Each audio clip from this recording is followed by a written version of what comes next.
Welcome to my first Detroit abandoned home investment from Canada tour.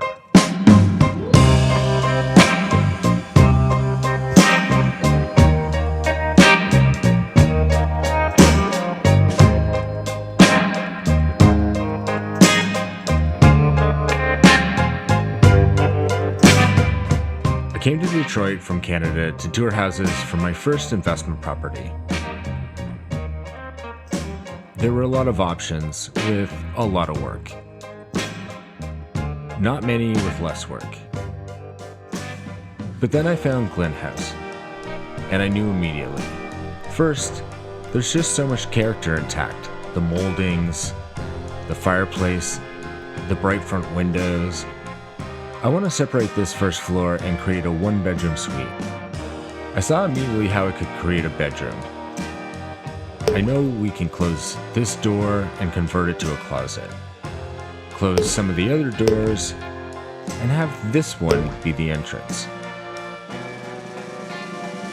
The kitchen needs to be completely gutted, and we can take this wall down to attach this area to the rest of the kitchen and make it a dining room. The biggest challenge is turning this powder room into a full bath.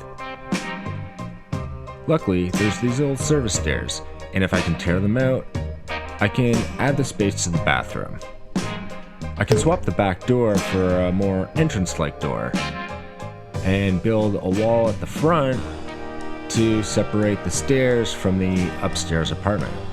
Hopefully it'll make more sense later. The upstairs has its own door and makes for a natural apartment.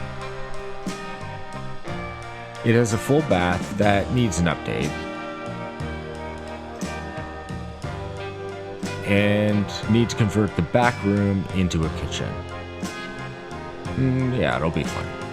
We can reconfigure this front room for a better living space.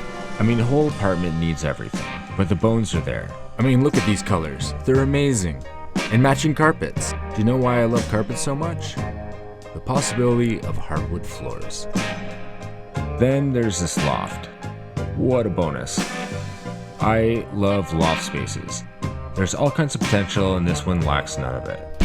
I love creating apartments. They are smaller, unique spaces, and I can get to imagine how someone might live there, while fixing the issues and keeping as much character as possible. That's the goal, at least. Stick with me, and I'll try to show you the journey, ups and downs, as a Canadian in Detroit.